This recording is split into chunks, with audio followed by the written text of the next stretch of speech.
students, welcome to the another session of the online class. ഇന്നത്തെ ക്ലാസ്സിൽ പഠിക്കാനുള്ളത് final statement of accounts of joint stock companies prepare ചെയ്യുമ്പോൾ ശ്രദ്ധിക്കേണ്ട ചില adjustment ഐറ്റംസുകളാണ്.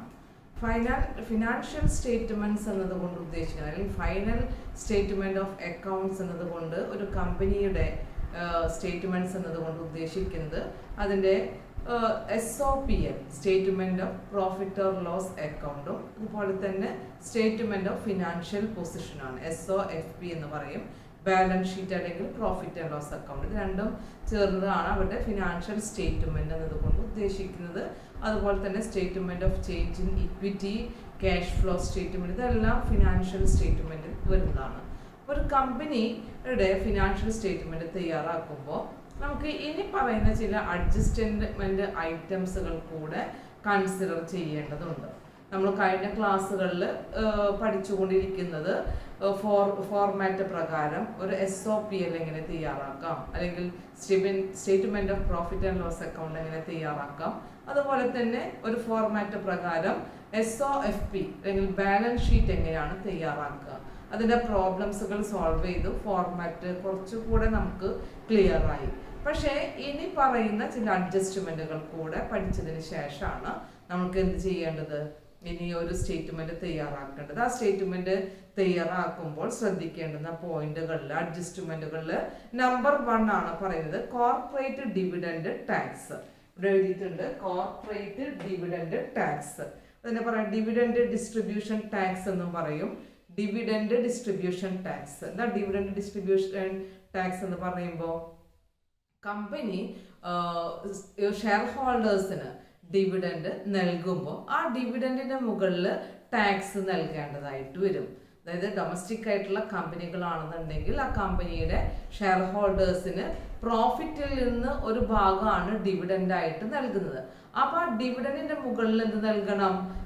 Tax കൊടുക്കേണ്ടതായിട്ട് വരുന്നു. അങ്ങനെ ഒരു ടാക്സ് എക്സ്പെൻസ് വരുന്നുണ്ട് എന്നുണ്ടെങ്കിൽ നമ്മുടെ ഫിനാൻഷ്യൽ സ്റ്റേറ്റ്മെന്റ് തയ്യാറാക്കുമ്പോൾ എങ്ങനെയാണ് അതിനെ ട്രീറ്റ് ചെയ്യേണ്ടത്, അതാണ് നമുക്ക് ഇവിടെ പറയേണ്ടത്. That is the corporate dividend tax.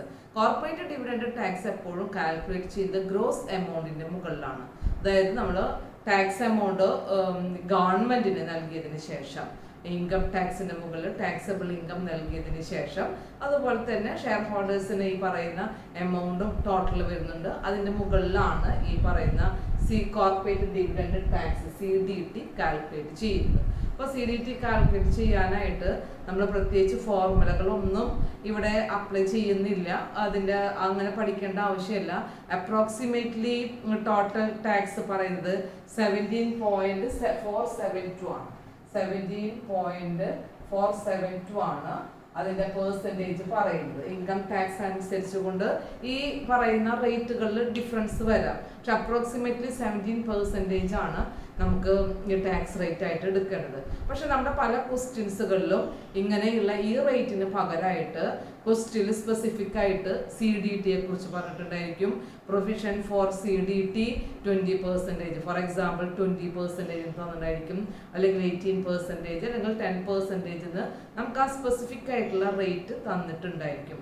അങ്ങനെ തന്നിട്ടുണ്ട് എന്നുണ്ടെങ്കിൽ നമുക്ക് ആ റേറ്റ് പ്രകാരം എന്ത് ചെയ്താൽ മതി, CDT കാൽക്കുലേറ്റ് ചെയ്താൽ മതി. പ്രോഫിറ്റിന്റെ മുകളിൽ ആ റേറ്റ് വെച്ചുകൊണ്ട് എന്ത് ചെയ്യുന്നത്, CDT കാൽക്കുലേറ്റ് ചെയ്യണം. ഡിവിഡൻഡ് നൽകിയതിന് മുകളിൽ, പ്രോഫിറ്റിന്റെ മുകളിലല്ല, എത്രയാണോ ഡിവിഡൻഡ് നൽകുന്നത് ആ നൽകിയതിന്റെ മുകളിൽ ടാക്സ് റേറ്റ് കാൽക്കുലേറ്റ് ചെയ്യണം. കോർപ്പറേറ്റ് ഡിവിഡൻഡ് ടാക്സ് കാൽക്കുലേറ്റ് ചെയ്യണം. അപ്പോൾ നമുക്ക് ഇങ്ങനെ ഒരു ഐറ്റം വന്നു കഴിഞ്ഞാൽ എവിടെയാണ് അത് ട്രീറ്റ് ചെയ്യുക, അല്ലെങ്കിൽ അതിന് അഡ്ജസ്റ്റ്മെന്റ് ചെയ്യാമെന്ന് ചോദിച്ചു കഴിഞ്ഞാൽ, അഡ്ജസ്റ്റ്മെന്റ് ഐറ്റം ആയതുകൊണ്ട് തന്നെ നമുക്കറിയാം 2 സ്ഥലങ്ങളിൽ നമുക്ക് അതിന് എന്ത് ചെയ്യേണ്ടതായിട്ടും ട്രീറ്റ് ചെയ്യേണ്ടതായിട്ട് വരും. അപ്പോൾ ഫസ്റ്റ് വൺ പറയുന്നത്, ഒന്ന് നമുക്ക് കാൽക്കുലേറ്റ് ചെയ്യേണ്ടത് എവിടെയാണ്, ഫസ്റ്റ് വൺ പറയുന്നത് അതിന്റെ adjustment statement of change in equity, SOSE എന്ന് പറയും. Statement of change in equity.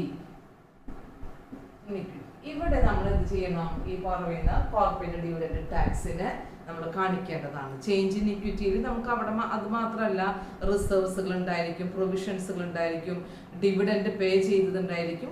അതേസമയം ഈ പറയുന്ന CDTയും സ്റ്റേറ്റ്മെന്റ് ഓഫ് ചേഞ്ച് ഇൻ ഇക്വിറ്റിയിൽ തന്നെയാണ് കാണിക്കേണ്ടത്. കൂടാതെ നമ്മൾ രണ്ടാമതായിട്ട് ചെയ്യേണ്ടത് SOFPയിൽ, അതായത് സ്റ്റേറ്റ്മെന്റ് ഓഫ് ഫിനാൻഷ്യൽ പൊസിഷൻ എന്ന് പറയുന്ന ബാലൻസ് ഷീറ്റിൽ നമുക്ക് കൊടുക്കേണ്ടുന്നതായിട്ടുള്ള ഡിവിഡൻഡ് ടാക്സിന് എന്തായിട്ട് കാണിക്കണം? Under the head current liability ആയിട്ടാണ് അത് കാണിക്കേണ്ടത്.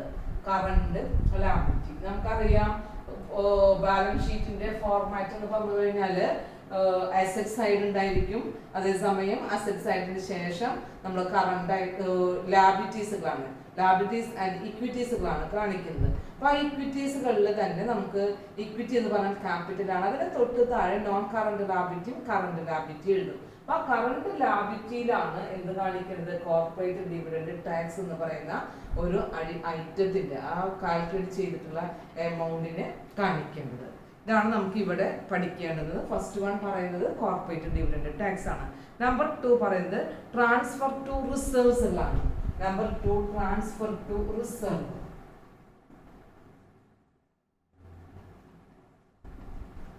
ട്രാൻസ്ഫർ ടു റിസർവ് എന്ന് പറയുമ്പോൾ നമുക്ക് ചില എമൗണ്ടുകൾ റിസർവുകളിലേക്ക് കീപ്പ് ചെയ്യണം എന്ന് പറയണം, മെയിൻറ്റെയിൻ ചെയ്യണം, അല്ലെങ്കിൽ ട്രാൻസ്ഫർ ചെയ്യണം എന്ന് പറയുന്ന ഒരു റൂൾ പറയുന്നുണ്ട് എന്നുണ്ടെങ്കിൽ അതിനെയാണ് ട്രാൻസ്ഫർ ടു റിസർവ് എന്ന് പറയുക. ചിലപ്പോൾ പ്രോഫിറ്റിൽ നിന്ന് ഇത്ര ഭാഗം ക്യാപിറ്റൽ റിസർവിലേക്ക്, ജനറൽ റിസർവിലേക്ക്, അതർ റിസർവിലേക്കൊക്കെ ട്രാൻസ്ഫർ ചെയ്യണമെന്ന് പറയാം. അങ്ങനെ വരുന്നുണ്ടെങ്കിൽ നമ്മൾ അതെങ്ങനെയാണ് ട്രീറ്റ് ചെയ്യുക എന്നുള്ളതാണ് പറയുന്നത്. അവിടെയും 2 തരത്തിൽ തന്നെയാണ് നമ്മൾ അതിനെ എടുക്കേണ്ടത്. ഫസ്റ്റ് വൺ പറയുന്നത് അതിന്റെ ട്രീറ്റ്മെന്റ് SOSCയിൽ നമ്മൾ എന്ത് ചെയ്യണം? ട്രാൻസ്ഫർ ടു റിസർവ് എന്ന് പറഞ്ഞുകൊണ്ട് കാണിക്കണം. ട്രാൻസ്ഫർ ടു റിസർവ് എന്ന് പറഞ്ഞുകൊണ്ട് അവിടെയും പ്രസന്റ് ചെയ്യണം. നമ്പർ 2 എന്ന് പറഞ്ഞു കഴിഞ്ഞാൽ നമ്മൾ സ്റ്റേറ്റ്മെന്റ് ഓഫ് FP, അതായത് ബാലൻസ് ഷീറ്റില് equity and reserves, equity and ലാബിലിറ്റിയില് ഇക്വിറ്റി എന്ന് പറയുന്നതിന്റെ താഴെ തന്നെ നമുക്ക് റിസർവ്സ് ആൻഡ് സർപ്ലസ് എന്ന് പറയുന്ന ഒരു ഐറ്റം തരാറുണ്ട്. അപ്പൊ ഇക്വിറ്റിയുടെ ഇക്വിറ്റി എന്ന് പറയുന്ന ഹെഡിങ്ങില് നമുക്ക് റിസർവ്സ് ആൻഡ് സർപ്ലസ് എന്ന് പറയുന്ന ഒരു ഐറ്റം ഉണ്ടായിരിക്കും. അവിടെയാണ് നമ്മൾ എന്ത് പറയുന്നത്? ട്രാൻസ്ഫർ ടു റിസർവ് എന്ന് പറഞ്ഞുകൊണ്ട് ഈ എമൗണ്ടിനെ കാണിക്കേണ്ടത്. അവിടെ അങ്ങനെയാണ് ട്രീറ്റ് ചെയ്യേണ്ടത്. റിസർവ്സ് ആൻഡ് സർപ്ലസില് ഇക്വിറ്റിയുടെ താഴെ വരുന്ന റിസർവ്സ് ആൻഡ് സർപ്ലസില് ട്രാൻസ്ഫർ ടു റിസർവ് എന്ന് പറയുന്ന എമൗണ്ട് എത്രയാണോ പറയുന്നത് ആ എമൗണ്ടിനെ അവിടെ കാണിക്കണം. ഓക്കെ, ഇതാണ് സെക്കൻഡ് ആയിട്ട് വരുന്ന അഡ്ജസ്റ്റ്മെന്റ്. നമ്പർ 3 പറയുന്നത് provision to tax, provision for taxation ആണ്. Provision for taxation.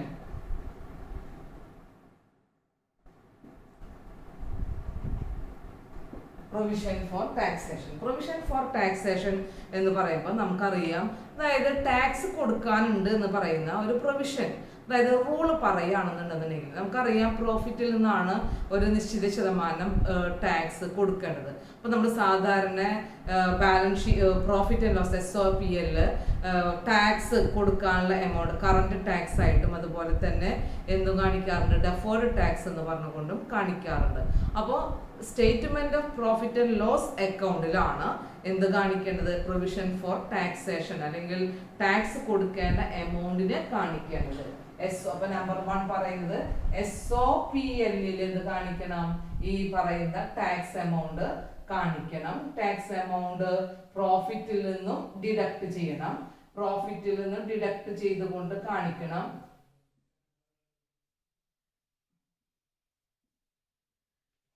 അതേസമയം നമുക്ക് SOFP ബാലൻസ് ഷീറ്റ് എന്ന് പറഞ്ഞു കഴിഞ്ഞാല് ബാലൻസ് ഷീറ്റിൽ ഈ എമൗണ്ട് കൊടുക്കാനുള്ളതാണ് അല്ലെ. അപ്പോൾ കറണ്ട് പ്രൊവിഷൻ ആയിട്ട് അല്ലെങ്കിൽ കറണ്ട് ലാബിലിറ്റി ആയിട്ടാണ് പ്രൊവിഷൻ ഫോർ ടാക്സേഷൻ എടുക്കേണ്ടത്. അപ്പോൾ SOFPയിൽ നമുക്ക് അതിനെ കറണ്ട് ലാബിലിറ്റി ആയിട്ടാണ് എടുക്കേണ്ടത്. അതാത് വർഷങ്ങളിൽ കൊടുത്തു തീർക്കാനുള്ള ലാബിലിറ്റി ആയതുകൊണ്ട് അതിനെ കറണ്ട് ലാബിലിറ്റി ആയിട്ടാണ് എടുക്കേണ്ടത്. ഇപ്പൊ പ്രൊവിഷൻ ഫോർ ടാക്സേഷൻ ഇത്രയാണ് പറയുന്നത്. നമുക്ക് ടാക്സ് കൊടുക്കേണ്ടുന്ന എമൗണ്ട് എത്രയാണെന്നുണ്ടെന്നുണ്ടെങ്കിൽ അത് പ്രോഫിറ്റ് ആൻഡ് ലോസ് അക്കൗണ്ടിലെ പ്രോഫിറ്റ് കാൽക്കുലേറ്റ് ചെയ്ത് കഴിഞ്ഞാൽ അതിൽ നിന്നാണ് ടാക്സ് എമൗണ്ടിനെ ഡിഡക്ട് ചെയ്യേണ്ടത്. അതാണ് ഇവിടെ എഴുതിയിട്ടുള്ളത്. SOPL ടാക്സ് എമൗണ്ട് എത്ര എന്നുള്ളത് അതിന്റെ റേറ്റ് അനുസരിച്ച് കാൽക്കുലേറ്റ് ചെയ്യണം. അതിന്റെ എമൗണ്ട് ഈ പ്രോഫിറ്റ് ആയിട്ടുള്ള amount, profit before tax amount ആയിരിക്കും നമുക്ക് റവന്യൂ അതുപോലെ തന്നെ ഇൻകം അഡ്ജസ്റ്റ് ചെയ്ത് കഴിഞ്ഞാൽ കിട്ടുന്നത്. അതിൽ നിന്ന് ഈ ടാക്സ് എമൗണ്ട്, ടാക്സബിൾ ആയിട്ടുള്ള എമൗണ്ട് എത്രയാണോ അത് ഡിഡക്ട് ചെയ്ത് കാണിക്കണം. അതേസമയം നമുക്ക് കൊടുക്കേണ്ടുന്ന ഒരു ബാധ്യതയാണ് ടാക്സേഷൻ അല്ലെങ്കിൽ ടാക്സ് എമൗണ്ട് എന്ന് പറയുന്നത്. അപ്പോൾ ആ ടാക്സ് എമൗണ്ട് കൊടുക്കുമ്പോൾ നമ്മൾ അതെന്ത് ചെയ്യണം, കറണ്ട് ലാബിലിറ്റി ആയിട്ടാണ് കാണിക്കുന്നത്. നമുക്കറിയാം SOFP എന്ന് പറഞ്ഞു കഴിഞ്ഞാൽ അവിടെ നോൺ കറണ്ട് ലാബിലിറ്റി ഉണ്ടായിരിക്കും, കറണ്ട് ലാബിലിറ്റി ഉണ്ടായിരിക്കും. അപ്പൊ അതിൽ കറണ്ട് ലാബിലിറ്റിയിൽ അതായത് ആ സമയത്ത് ഷോർട്ട് ടേം ആയിട്ടുള്ള വിതിൻ 1 ഇയറിനുള്ളിൽ ഇമ്മീഡിയറ്റ് ആയിട്ട് കൊടുക്കേണ്ട ഒരു ലാബിലിറ്റി തന്നെയാണ് ഈ പറയുന്ന പ്രൊവിഷൻ ഫോർ ടാക്സേഷൻ. അതുകൊണ്ടാണ് അതിനെ കറണ്ട് ലാബിലിറ്റിയിൽ എടുക്കുന്നത്. കറണ്ട് ടാക്സ് ലാബിലിറ്റി എന്നാണ് പറയുക. കറണ്ട് ലാബിലിറ്റിയിൽ തന്നെ കറണ്ട് ടാക്സ് എന്ന് പറയുന്നതാണ്. അപ്പൊ കറണ്ട് ടാക്സ് ആയിട്ട് വരുന്ന ലാബിലിറ്റി ആയിട്ടാണ് അതിനെ എടുക്കേണ്ടത്. അപ്പൊ കറണ്ട് ലാബിലിറ്റിയിൽ എന്ന് പറഞ്ഞു കഴിഞ്ഞാൽ കറണ്ട് ടാക്സ് ലാബിലിറ്റി അതായിട്ടാണ് എടുക്കേണ്ടത്. ഓക്കെ, അപ്പൊ ഇതാണ് മൂന്നാമത്തെ പ്രൊവിഷൻ ഫോർ ടാക്സേഷൻ എന്ന് പറയുന്നത്. നാലാമത്തത് പറയുന്നത് ടാക്സ് ഡിഡക്റ്റഡ് അറ്റ് സോഴ്സ് ആണ്. ഫോർത്ത് വൺ പറയുന്നത് TDS എന്ന് പറയും. TDS അതായത് tax deducted at source. Tax deducted at source എന്ന് പറഞ്ഞു കഴിഞ്ഞാൽ ചില ഇൻകത്തിന്റെ മുകളിൽ നമുക്ക് ടാക്സ് എമൗണ്ട് ഉണ്ടെന്നുണ്ടെങ്കിൽ അതിനെ ഡിഡക്ട് ചെയ്തതായിട്ടാണ് നമുക്ക് ഒരു ഡിഡക്ഷൻ ഉണ്ടായിരിക്കും. അങ്ങനെയുള്ള ഡിഡക്ഷൻസുകളെ നമുക്ക് എങ്ങനെയാണ് ട്രീറ്റ് ചെയ്യുക എന്നുള്ളതാണ്. Deduction at source of income വരികയാണെന്നുണ്ടെങ്കിൽ നമുക്ക് അതെങ്ങനെയാണ് ഇത് കാൽക്കുലേറ്റ് ചെയ്യുക എന്നുള്ളതാണ്. നമ്മൾ ആദ്യം ശ്രദ്ധിക്കേണ്ടത് ഒരു ഇൻകത്തിന്റെ മുകളിലുള്ള ടാക്സ് ഡിഡക്ഷൻ ആണ് അല്ലെ. ബട്ട് ഇൻകം നമ്മൾ എവിടെയാണ് കാണിക്കുന്നത്? അതായത് ഒരു പ്രോഫിറ്റ് ആൻഡ് ലോസ് അക്കൗണ്ട് തയ്യാറാക്കുമ്പോൾ ഫസ്റ്റ് വൺ പറയുന്നത് റവന്യൂ ഫ്രം ഓപ്പറേഷൻ ആണ്. ആ റവന്യൂ ഫ്രം ഓപ്പറേഷനിൽ നമുക്ക് sale of product, sale of service അതൊക്കെ ആയിരിക്കും എടുക്കുക. പിന്നെയുള്ള എല്ലാ ഇൻകം എടുക്കുന്നതും അതർ ഇൻകത്തിലാണ്. ഈ അതർ ഇൻകത്തിലാണ് നമുക്ക് ഈ ടാക്സ് ഡിഡക്റ്റഡ് ആയിട്ട് സോഴ്സ് എന്ന് പറയുന്ന ഒരു ഐറ്റത്തിനെ എന്ത് ചെയ്യേണ്ടത്, അഡ്ജസ്റ്റ് ചെയ്തതായിട്ട് കാണിക്കേണ്ടത്. അപ്പൊ ഇവിടെ SOPL നമ്മൾ ആദ്യം കാണിക്കണം. SOPL അതർ ഇൻകം എന്ന് പറയുന്ന ഒരു ഐറ്റം ഉണ്ടായിരിക്കും. ആ അതർ ഇൻകത്തിലാണ് ഇതിനെന്ത് ചെയ്യേണ്ടത്, അഡ്ജസ്റ്റ് ചെയ്തതായിട്ട് കാണിക്കേണ്ടത്. അത് മാത്രമല്ല നെക്സ്റ്റ് എന്ന് പറഞ്ഞിട്ടുണ്ടെങ്കിൽ നമുക്ക് ഇവിടെ SOFPയിൽ ഫിനാൻഷ്യൽ പൊസിഷൻ ആയിട്ട് വരുന്ന ബാലൻസ് ഷീറ്റിൽ നമുക്ക് കറണ്ട് അസറ്റ് ആയിട്ടാണ് അതിനെ എടുക്കേണ്ടത്. നമ്പർ 2 എന്ന് പറഞ്ഞു കഴിഞ്ഞാൽ രണ്ടാമതാണ് അഡ്ജസ്റ്റ് ചെയ്യേണ്ടത്. SOFPയിൽ കറണ്ട് അസറ്റില്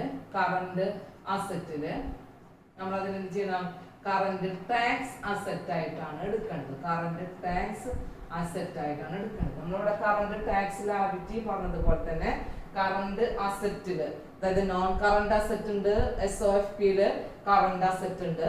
അപ്പൊ കറണ്ട് അസറ്റിൽ തന്നെ കറണ്ട് ടാക്സ് അസറ്റ് ഉണ്ട്. ആ കറണ്ട് ടാക്സ് അസറ്റ് ആയിട്ടാണ് ഏതിനെടുക്കേണ്ടത്, CDT അല്ലെങ്കിൽ ടാക്സ് ഡിഡക്റ്റഡ് അറ്റ് സോഴ്സ് എന്ന് പറയുന്ന ഒരു ഐറ്റത്തിന് അഡ്ജസ്റ്റ് ചെയ്യേണ്ടത്. അപ്പൊ നമ്മൾ പ്രത്യേകം ശ്രദ്ധിക്കേണ്ടുന്ന ഒരു പോയിന്റ് ആണ് ടാക്സ് ഡിഡക്റ്റഡ് അറ്റ് സോഴ്സ്. നമ്മുടെ ക്വസ്റ്റ്യനിൽ അങ്ങനെ ഒരു ഐറ്റം വരുന്നുണ്ട് എന്നുണ്ടെങ്കിൽ നമ്മൾ ഈ രീതിയിലായിരിക്കണം എന്ത് ചെയ്യേണ്ടത്, ഇതിനെ ട്രീറ്റ് ചെയ്യേണ്ടത്. ഓക്കെ, ഒരു 4 ഐറ്റം ഞാൻ പറഞ്ഞു. ഇവിടെ കോർപ്പറേറ്റ് ഡിവിഡൻഡ് ടാക്സ് എന്ന് പറയുന്നത്, അതുപോലെ തന്നെ transfer to reserve, provision for taxation, then tax deducted at source അല്ലെങ്കിൽ TDS എന്നാണ് അതിനെ പറയുന്നത്, ടാക്സ് ഡിഡക്റ്റഡ് അറ്റ് സോഴ്സ്. അഞ്ചാമത് പറയുന്നത് ഇൻട്രസ്റ്റ് ഓൺ ലോൺ ഡ്യൂ ആണ്. Interest on loan due. Fifth one interest on loans due. എന്താണ് ഇൻട്രസ്റ്റ് ഓൺ ലോൺസ് ഡ്യൂ എന്ന് പറഞ്ഞു കഴിഞ്ഞാൽ നമുക്കറിയാവുന്നതാണ്. അതായത് കമ്പനി അവരുടെ ഫിനാൻഷ്യൽ ആയിട്ടുള്ള റിക്വയർമെന്റ് മീറ്റ് ചെയ്യുന്നതിന് വേണ്ടി ലോൺസുകൾ, അഡ്വാൻസുകൾ, ബോറോയിങ്സുകൾ ഇതൊക്കെ ചെയ്യാം അല്ലേ. അപ്പം അങ്ങനെ വരുമ്പോൾ അതിൻ്റെ മുകളിൽ കൊടുക്കാനുള്ള ഇൻട്രസ്റ്റുകൾ ഡ്യൂ ആവുകയാണെന്നുണ്ടെങ്കിൽ അതിനാണ് ഇവിടെ പറയുന്ന ഇൻട്രസ്റ്റ് ഓൺ ലോൺ ഡ്യൂ എന്നതുകൊണ്ട് ഉദ്ദേശിക്കുന്നത്. അപ്പം അങ്ങനെ വരുന്ന കേസുകളിൽ നമുക്കറിയാം ഈ ഇൻട്രസ്റ്റ് ഓൺ ലോൺ അല്ലെങ്കിൽ അതുപോലെ തന്നെ ഇൻട്രസ്റ്റ് ഓൺ ഡിബെഞ്ചർ എന്ന് പറയുന്ന ഐറ്റംസുകളൊക്കെ നമ്മൾ ഫിനാൻസ് കോസ്റ്റിലാണ് എടുക്കുക അല്ലെ. SOFP എന്ന് പറഞ്ഞു കഴിഞ്ഞാൽ ഒന്നാമത് അഡ്ജസ്റ്റ് ചെയ്യുന്നത് നമ്മൾ SOFP അല്ല, SOPL നമ്മൾ അതിനെ ഫിനാൻസ് കോസ്റ്റിലാണ് എന്ത് കാണിക്കുന്നത്, ഈ പറയുന്ന ഇൻട്രസ്റ്റ് ഓൺ ലോൺ ഒക്കെ പറയുന്നത്. അപ്പൊ അതിന്റെ മുകളിൽ ലോണിന്റെ മുകളിൽ ഇൻട്രസ്റ്റ് ഡ്യൂ ആയിട്ട് വരികയാണെന്നുണ്ടെങ്കിൽ അതിന് കൊടുക്കേണ്ടുന്ന എമൗണ്ടും കാണിക്കേണ്ടത് ഫിനാൻസ് കോസ്റ്റിലാണ്. കാരണം ഫിനാൻസ് കോസ്റ്റിലാണ് interest on loan, interest on borrowings, interest on other advances from the financial institution അങ്ങനെ പറയുന്ന ഐറ്റംസുകളൊക്കെ എടുക്കുന്നത് എവിടെയാണ്, ഫിനാൻസ് കോസ്റ്റിലാണ്. അപ്പൊ അവിടെയാണ് അത് കാണിക്കേണ്ടത്. അതേസമയം നമുക്ക് ബാലൻസ് ഷീറ്റിൽ അതെങ്ങനെയാണെന്ന് ചോദിച്ചു കഴിഞ്ഞാൽ കറണ്ട് ലാബിലിറ്റി ആയിട്ടാണ് എടുക്കേണ്ടത്. കാരണം കൊടുക്കേണ്ടുന്ന എമൗണ്ട് ആണ്, ലോണിന്റെ മുകളിൽ കൊടുക്കേണ്ടുന്ന ഇൻട്രസ്റ്റ് ഒരു ലാബിലിറ്റിയാണ്. അത് എത്രയും പെട്ടെന്ന് തന്നെ എടുത്ത് കൊടുക്കേണ്ടുന്നത് കൂടെ കറണ്ട് ലാബിലിറ്റി ആയിട്ടാണ് അതിനെ കൺസിഡർ ചെയ്യേണ്ടത്. ഓക്കെ, അതുകൊണ്ട് നമുക്കത് രണ്ടാമത് എവിടെയാണ് കാണിക്കാന്ന് ചോദിച്ചു കഴിഞ്ഞാൽ SOFPയിൽ ഫിനാൻഷ്യൽ ബാലൻസ് ഷീറ്റില് കറണ്ട് ലാബിലിറ്റിയിൽ തന്നെ അതിനെന്ത് ചെയ്യണം, കാണിക്കണം. കറണ്ട് ലാബിലിറ്റി ആയിട്ടാണ് അതിനെ എടുക്കേണ്ടത്. അപ്പൊ കറണ്ട് ലാബിലിറ്റീസുകൾ നമുക്കറിയാം നോൺ കറണ്ട് ലാബിലിറ്റിന്നായിരിക്കും, കറണ്ട് ലാബിലിറ്റിന്നായിരിക്കും. കറണ്ട് ലാബിലിറ്റിയിലും നോൺ കറണ്ട് ലാബിലിറ്റിയിലും വരുന്ന മെയിൻ ഐറ്റംസുകൾ നമുക്കറിയാം എന്തൊക്കെയാണ്. ഒന്ന് ഫിനാൻഷ്യൽ ലാബിലിറ്റി. ഫിനാൻഷ്യൽ ലാബിലിറ്റിയിൽ തന്നെ ബോറോയിങ്സ് എന്ന് പറയുന്നുണ്ട്, ട്രേഡ് പേയബിൾസുകൾ വരുന്നുണ്ട്. അതുപോലെ തന്നെ വരുന്ന മറ്റൊരു ഐറ്റാണ് പറയുന്നത് അതർ നോൺ കറണ്ട് ലാബിലിറ്റി. അതുപോലെ തന്നെ അതർ കറണ്ട് ലാബിലിറ്റി കൂടാതെ പ്രൊവിഷൻസുകൾ വരുന്നുണ്ട്, കറണ്ട് ടാക്സ് ലാബിലിറ്റി വരുന്നുണ്ട്, കറണ്ട് ലാബിലിറ്റീസുകൾ വരുന്നുണ്ട്. അപ്പൊ അവിടെ വരുന്ന കറണ്ട് ലാബിലിറ്റീസുകളിലാണ് ഇത് പറയുന്ന ഇങ്ങനെയുള്ള ഇൻട്രസ്റ്റ് ഓൺ ലോൺ പോലുള്ള ഐറ്റംസുകളെ അഡ്ജസ്റ്റ് ചെയ്യേണ്ടത്. ഓക്കെ, അപ്പോൾ അഞ്ചാമത്തെ പോയിന്റ് ആണ് ഞാനിവിടെ പറഞ്ഞത്, ഇൻട്രസ്റ്റ് ഓൺ ലോൺ എന്ന് പറയുന്നത്. നെക്സ്റ്റ് പറയുന്നത് ഡിപ്രീസിയേഷൻ ആണ്. ഡിപ്രീസിയേഷൻ എന്ന് പറയുന്ന ഒരു ഐറ്റം നമ്മുടെ ക്വസ്റ്റ്യനിൽ വരികയാണെന്നുണ്ടെങ്കിൽ അല്ലെങ്കിൽ ഒരു അഡ്ജസ്റ്റ്മെന്റ് ചെയ്യേണ്ടുന്ന ഒരു ഐറ്റം ആണ് ഡിപ്രീസിയേഷൻ. നമുക്കറിയാം ഡിപ്രീസിയേഷൻ എന്ന് പറഞ്ഞു കഴിഞ്ഞാൽ it is defined as the cost of N asset valuation less is residual value. അതായത് കണ്ടിന്യൂസ് ആയിട്ട് വരുന്ന അസറ്റിന്റെ യൂസേജ് കൊണ്ട് ഗ്രാജുവലി അസറ്റിന്റെ വാല്യൂ ഡിമിനിഷിങ് ചെയ്യുന്നതാണ് ഡിപ്രീസിയേഷൻ. അപ്പോൾ ഡിപ്രീസിയേഷൻ എന്ന് പറയുമ്പോൾ അതിന്റെ അസറ്റിന്റെ ടൈപ്പിനനുസരിച്ച് കൊണ്ടാണ് അതിന്റെ വാല്യൂ ഡിമിനിഷിങ് ചെയ്തതായിട്ട് പറയുന്നത്. ഫിക്സഡ് അസറ്റുകളൊക്കെ ആണെന്നുണ്ടെങ്കിൽ ഡിപ്രീസിയേഷൻ എന്നാണ് പറയുക.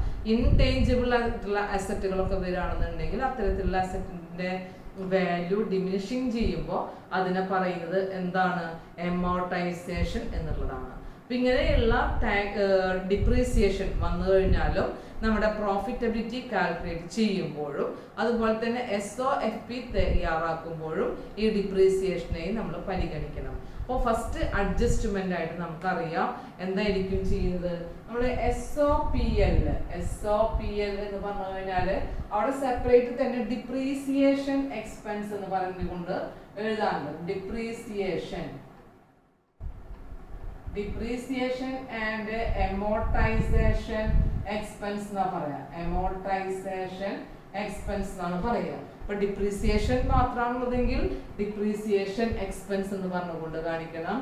എമോർട്ടൈസേഷൻ എക്സ്പെൻസും കൂടെ ഉണ്ടെങ്കിൽ, അതായത് ഇൻടേഞ്ചിബിൾ ആയിട്ടുള്ള അസറ്റുകൾ, for example patent, trademark, അതുപോലെ തന്നെ ഗുഡ് വിൽ, അങ്ങനെയുള്ള ഐറ്റംസിന്റെ മുകളിലാണ് നമുക്ക് വാല്യൂ ഡിമിനിഷിങ് ചെയ്തു എന്ന് പറയുകയാണെങ്കിൽ എമോർട്ടൈസേഷൻ എക്സ്പെൻസ് ആയിട്ടാണ് അതിനെ എടുക്കേണ്ടത്. അങ്ങനെ വരുന്നുണ്ടെങ്കിലും നമുക്ക് SOPL ഈ ഡിപ്രീസിയേഷൻ ആൻഡ് എമോർട്ടൈസേഷൻ എക്സ്പെൻസിലാണ് എടുക്കേണ്ടത്, അതിനെ കൺസിഡർ ചെയ്യേണ്ടത്. അതേസമയം നമുക്ക് ഈ പറയുന്ന SOFPയിൽ എന്ത് ചെയ്യണം, SOFPയിൽ ഡിപ്രീസിയേഷൻ ആവട്ടെ അമോർട്ടൈസേഷൻ ആവട്ടെ അസറ്റുകൾ നമ്മൾ കാണിക്കുക നോൺ കറണ്ട് അസറ്റുകളായിട്ടാണ് കാണിക്കുന്നത് അല്ലെ. അപ്പൊ ഇത്തരത്തിലുള്ള അസറ്റുകൾ കാണിക്കുന്ന ആ അസറ്റിൽ നിന്നാണ്, ആ സെറ്റിന്റെ വാല്യൂവിൽ നിന്നാണ് നമ്മൾ എന്ത് ചെയ്യുന്നത്, ഡിപ്രീസിയേഷൻ മൈനസ് ചെയ്യുന്നത്. അപ്പൊ ഒരു ഫിക്സഡ് ആയിട്ടുള്ള ഒരു സെറ്റ് ആണ് എന്നുണ്ടെങ്കിൽ, നോൺ കറണ്ട് അസറ്റ് ആയിട്ടുള്ള ഫിക്സഡ് ആയിട്ടുള്ള വരുന്ന അസറ്റ് ആണെങ്കിൽ ആ അസറ്റിന്റെ വാല്യൂവിൽ നിന്ന് ഡിപ്രീസിയേഷൻ എന്ത് ചെയ്യണം, ലെസ് ചെയ്തതായിട്ട് കാണിക്കണം. അതാണ് ഇവിടെ ചെയ്യേണ്ട അഡ്ജസ്റ്റ്മെന്റ്. അസറ്റിന്റെ വാല്യൂവിൽ നിന്ന്, ആ ഫിക്സഡ് ആയിട്ടുള്ള അസറ്റ് ആവാം, ആ അസറ്റ് അല്ലെങ്കിൽ ഇൻടേഞ്ചിബിൾ ആയിട്ടുള്ള അസറ്റ് ആവാം, ആ അസറ്റിന്റെ വാല്യൂവിൽ നിന്ന് ഡിപ്രീസിയേഷൻ എമൗണ്ട്, ആ ഡിമിനിഷിംഗ് വാല്യൂ എത്രയാണോ ആ എമൗണ്ടിന് എന്ത് ചെയ്യണം, ലെസ് ചെയ്തതായിട്ട് കാണിക്കണം. അതാണ് ഇവിടെ ഞാൻ എഴുതിയിട്ടുള്ളത്. നോൺ കറണ്ട് അസറ്റില് ഫിനാൻഷ്യൽ പൊസിഷൻ SOFPയില് നോൺ കറണ്ട് അസറ്റില് ആ അസറ്റുകൾ ഒന്നുകിൽ ഫിക്സ്ഡ് ആയിട്ടുള്ള അസറ്റ് ആണ് നോൺ കറണ്ട് അസറ്റുകൾ. അപ്പൊ അങ്ങനെയാണെങ്കിൽ ഡിപ്രീസിയേഷൻ എമൗണ്ട് ആ എക്സാക്ട് അസറ്റിൽ നിന്നാണ് അതിനെ ലെസ് ചെയ്യേണ്ടത്. ഓക്കെ. ഇപ്പൊ ഡിപ്രീസിയേഷൻ എന്ന് പറയുന്ന അഡ്ജസ്റ്റ്മെന്റ് ഇതുപോലെ നമുക്ക് എടുക്കണം. ഇപ്പൊ ഡിപ്രീസിയേഷൻ കാൽക്കുലേറ്റ് ചെയ്യാനായിട്ട് ചിലപ്പോൾ ക്വസ്റ്റ്യനിൽ നമുക്ക് സ്ട്രെയിറ്റ് ലൈൻ മെത്തേഡ് ആണെന്ന് പറയാം, അല്ലെങ്കിൽ ഡിമിനിഷിംഗ് ബാലൻസ് മെത്തേഡ് ആണ്, അല്ലെങ്കിൽ യൂണിറ്റ്സ് ഓഫ് പ്രൊഡക്ഷൻ ആണ് എന്നൊക്കെ നമുക്ക് മെത്തേഡുകൾ ചിലപ്പോൾ പറയാം. അപ്പൊ ആ രീതിയിൽ തന്നെ ആയിരിക്കണം ഡിപ്രീസിയേഷൻ കാൽക്കുലേറ്റ് ചെയ്യേണ്ടത്. First one diminishing balance method, straight line method, unit of production method, ഈ രീതിയിലൊക്കെ നമുക്ക് എന്ത് ചെയ്യാവുന്നതാണ്, അഡ്ജസ്റ്റ്മെന്റുകൾ ചെയ്യാവുന്നതാണ്, ഡിപ്രീസിയേഷനെ കാൽക്കുലേറ്റ് ചെയ്യാവുന്നത്. അപ്പൊ അവിടെ നമുക്ക് ഈ പറഞ്ഞ രീതിയിൽ തന്നെ കാൽക്കുലേറ്റ് ചെയ്തുകൊണ്ട് SOPയിൽ ഡിപ്രീസിയേഷൻ എക്സ്പെൻസ് ആയിട്ട് എടുക്കണം, SOFPയില് അതാത് അസറ്റുകളിൽ നിന്ന് ലെസ് ചെയ്തതായിട്ട് കാണിക്കണം. ഓക്കെ. ഇത്രയാണ് നമുക്ക് ഡിപ്രീസിയേഷനെ കുറിച്ച് പറയാനുള്ളത്. 7th വൺ പറയുന്നത് ക്ലോസിംഗ് സ്റ്റോക്ക് ആണ്. ക്ലോസിംഗ് സ്റ്റോക്ക്, ക്ലോസിംഗ് സ്റ്റോക്കിനെ എങ്ങനെയാണ് അഡ്ജസ്റ്റ് ചെയ്യാന്ന് ചോദിച്ചു കഴിഞ്ഞാൽ നമുക്കറിയാം സ്റ്റോക്ക് എന്ന് പറയുന്നത് നമുക്കൊരു അസറ്റ് ആയിട്ടാണ് എടുക്കുന്നത് അല്ലെ. അപ്പൊ അസറ്റ് ക്ലോസിംഗ് സ്റ്റോക്ക് എന്ന് പറയുന്ന ഒരു ഐറ്റം എപ്പോഴും നമുക്ക് ഇവിടെ statement of profit and loss അക്കൗണ്ടിൽ ചേഞ്ച് ഇൻ ഇൻവെന്ററി എന്ന് പറഞ്ഞുകൊണ്ടാണ് അതിനെ അഡ്ജസ്റ്റ് ചെയ്യുന്നത്. Change in inventory cost of, അതായത് ക്ലോസിംഗ് സ്റ്റോക്കും SOPയിലെ change in inventory, change in inventory. Change in inventory എന്ന് പറഞ്ഞാൽ നമുക്കറിയാം ക്ലോസിംഗ് സ്റ്റോക്കും ദെൻ ഓപ്പണിംഗ് സ്റ്റോക്കും തമ്മിലുള്ള ഡിഫറൻസ് ആണ് നമ്മൾ അവിടെ എടുക്കേണ്ടത്. ക്ലോസിംഗ് സ്റ്റോക്ക് ആൻഡ് ഓപ്പണിംഗ് സ്റ്റോക്കിന്റെ ഡിഫറൻസ് ആണ് നമ്മൾ അവിടെ കാണിക്കേണ്ടത്. ഡിഫറൻസ് എമൗണ്ട് കാണിക്കണം. ഡിഫറൻസ് എമൗണ്ട് കാണിക്കുമ്പോൾ തന്നെ നമുക്കറിയാം ക്ലോസിംഗ് സ്റ്റോക്ക് എന്ന് പറയുന്നത് ഓപ്പണിംഗ് സ്റ്റോക്കിനേക്കാൾ കൂടുതൽ എമൗണ്ട് വരികയാണെങ്കിൽ നമുക്കത് നെഗറ്റീവ് ഫിഗർ ആയിട്ട് മൈനസ് ചെയ്തതായിട്ട് കാണിക്കണം. Closing stock is less than the opening stock, the decreasing amount is shown as an adjustment as positive. അപ്പോൾ ഈ പറയുന്ന റൂള് നമ്മൾ SOFP ചെയ്യുമ്പോഴൊക്കെ അല്ലെങ്കിൽ SOPL ചെയ്യുമ്പോൾ നമ്മൾ ചെയ്തിട്ടുള്ളതാണ്. ക്ലോസിംഗ് സ്റ്റോക്ക് ഓപ്പണിംഗ് സ്റ്റോക്കിനേക്കാൾ കൂടുതലാവുകയാണെന്നുണ്ടെങ്കിൽ ആ ഇൻക്രീസിങ് എമൗണ്ടിനെ നെഗറ്റീവ് ഫിഗർ ആയിട്ട് മൈനസ് ചെയ്തതായിട്ട് കാണിക്കണം. ക്ലോസിംഗ് സ്റ്റോക്ക് ഓപ്പണിംഗ് സ്റ്റോക്കിനേക്കാൾ കുറവാണ് എന്നുണ്ടെങ്കിൽ ആ ഡിക്രീസ് ചെയ്യുന്ന എമൗണ്ടിനെ എന്തായിട്ട് കാണിക്കണം, പോസിറ്റീവ് ഫിഗർ ആയിട്ട് കാണിക്കണം. അപ്പൊ അതാണ് SOPL ചെയ്യേണ്ട ഒരു അഡ്ജസ്റ്റ്മെന്റ്. രണ്ടാമത് ചെയ്യേണ്ട അഡ്ജസ്റ്റ്മെന്റ് എന്ന് പറഞ്ഞു കഴിഞ്ഞാൽ SOFPയിലാണ് അല്ലെ. അപ്പൊ SOFPയിൽ എപ്പോഴും ഈ ക്ലോസിംഗ് സ്റ്റോക്ക് പോലുള്ള ഐറ്റംസുകളൊക്കെ നമുക്ക് എന്തായിട്ടാണ് എടുക്കുന്നത്, കറണ്ട് അസറ്റ് ആയിട്ടാണ് എടുക്കുന്നത്. അപ്പൊ കറണ്ട് അസറ്റിലാണ് എന്ത് കാണിക്കേണ്ടത്, ക്ലോസിംഗ് സ്റ്റോക്ക് എന്ന് പറയുന്ന ഒരു ഐറ്റത്തിനെ കാണിക്കേണ്ടത്. ഇത്രയാണ് നമുക്ക് ക്ലോസിംഗ് സ്റ്റോക്ക് പറയാനുള്ളൂ. ക്ലോസിംഗ് സ്റ്റോക്കിനെ എപ്പോഴും ചേഞ്ച് ഇൻ ഇൻവെന്ററിയിൽ ഉൾപ്പെടുത്തേണ്ടതാണ്. ചേഞ്ച് ഇൻ ഇൻവെന്ററി എന്ന് പറയുമ്പോൾ ക്ലോസിംഗ് സ്റ്റോക്കും ഓപ്പണിംഗ് സ്റ്റോക്കും തമ്മിലുള്ള ഡിഫറൻസ് ആണ്. ഡിഫറൻസ് കാൽക്കുലേറ്റ് ചെയ്യുമ്പോൾ നമ്മളത് പോസിറ്റീവ് ഫിഗർ ആണോ നെഗറ്റീവ് ഫിഗർ ആണോ വരേണ്ടത് എന്നുള്ളത് കൂടെ ശ്രദ്ധിക്കണം. ക്ലോസിംഗ് സ്റ്റോക്ക് കൂടുതലാവുകയാണെങ്കിൽ നെഗറ്റീവായിട്ടും ക്ലോസിംഗ് സ്റ്റോക്ക് കുറവാകുകയാണെന്നുണ്ടെങ്കിൽ പോസിറ്റീവായിട്ടുമാണ് നമ്മൾ കാണിക്കേണ്ടത്. അതേസമയം SOFPയിൽ കറണ്ട് അസറ്റ് ആയിട്ടും അതിനെ എടുക്കേണ്ടതാണ്. ഓക്കെ. ഇത്രയും ക്ലോസ് സ്റ്റോക്കിനെ കുറിച്ചുള്ള ഒരു വിവരം നമ്മൾ മനസ്സിലാക്കിയിരിക്കണം. അടുത്ത ഐറ്റം എന്ന് പറഞ്ഞു കഴിഞ്ഞാൽ പ്രൊവിഷൻസുകളാണ്. ഈ പ്രൊവിഷൻസുകൾ എങ്ങനെയാണ് നമ്മൾ കൺസിഡർ ചെയ്യേണ്ടത് എന്നുള്ളതാണ് ഇനി പഠിക്കേണ്ടത്. പ്രൊവിഷൻസ് എന്ന് പറയുന്നത് നമുക്ക് ഇപ്പോൾ ഒരു എക്സ്പെൻഡിച്ചറായിട്ട് തന്നെ ഒരു ഒബ്ലിഗേഷൻ മീറ്റ് ചെയ്യേണ്ടുന്ന ഒരു എക്സ്പെൻഡിച്ചറായിട്ട് തന്നെ എടുക്കുന്നതാണ്. ഫോർ എക്സാമ്പിൾ പറയുകയാണെങ്കിൽ പ്രൊവിഷൻ ഫോർ ഡൗട്ട്ഫുൾ ഡെറ്റ്സ്, അപ്പം അങ്ങനെയൊക്കെയുള്ള പ്രൊവിഷൻസുകളൊക്കെ വരികയാണെന്നുണ്ടെങ്കിൽ നമുക്ക് അതൊക്കെ എടുക്കേണ്ടത് SOPL തന്നെയാണ്. SOPL നമുക്ക് അതാത് വരുന്ന പ്രൊവിഷൻസുകളിൽ ഇത്തരത്തിലുള്ള ഐറ്റംസുകൾ എന്തെടുക്കണം, പ്രൊവിഷൻ ഫോർ ഡൗട്ട്ഫുൾ ഡെറ്റ്സ് എന്ന് പറഞ്ഞുകൊണ്ടൊക്കെ എടുക്കണം. ഞാൻ ഫസ്റ്റ് വൺ പറയുന്നത് SOPL അത്തരത്തിലുള്ള ടാക്സ് പ്രോഫിറ്റ് എമൗണ്ടിൽ തന്നെയാണ് ഇങ്ങനെയുള്ള എമൗണ്ടുകൾ എടുക്കേണ്ടത്. നമ്പർ 2 എന്ന് പറഞ്ഞു കഴിഞ്ഞാൽ SOFPL എന്ന് പറഞ്ഞാൽ പ്രൊവിഷൻ ഫോർ ഡൗട്ട്ഫുൾ ഡെറ്റ്സ് ഒക്കെയാണ് പറയുന്നതെങ്കിൽ നമുക്കത് എന്തായിട്ട് എടുക്കാം, കറണ്ട് ലാബിലിറ്റീസുകളായിട്ടാണ് എടുക്കേണ്ടത്. കറണ്ട് ലാബിലിറ്റി എന്ന് പറയുമ്പോൾ അതായത് വർഷങ്ങളിൽ നമുക്ക് ഷോർട്ട് ടേം ആയിട്ട് തന്നെ അല്ലെങ്കിൽ ഇമ്മീഡിയറ്റ് ആയിട്ട് തന്നെ മീറ്റ് ചെയ്യേണ്ടുന്ന ഒരു ഒബ്ലിഗേഷൻ ആയിട്ടാണ് അതിനെ എടുക്കേണ്ടത്. കറണ്ട് ലാബിലിറ്റീസുകളാണ് എടുക്കേണ്ടത്. കറണ്ട് ലാബിലിറ്റീസ് എന്ന് പറയുമ്പോൾ നമുക്ക് ഫിനാൻഷ്യൽ ആയിട്ട് വരുന്ന ലാബിലിറ്റീസുകളില് കറണ്ട് ലാബിലിറ്റി ആയിട്ടാണ് എടുക്കേണ്ടത്. കറണ്ട് ലാബിലിറ്റി ഇതാണ് ഇതിനെ പ്രൊവിഷൻസ് എന്ന് പറയുന്ന ഐറ്റംസിനെ നമ്മൾ എങ്ങനെയാണ് ട്രീറ്റ് ചെയ്യാവുന്നത്. നമ്പർ 9 പറയുന്നത് ഔട്ട്സ്റ്റാൻഡിങ് എക്സ്പെൻസുകളാണ്. ഔട്ട്സ്റ്റാൻഡിങ്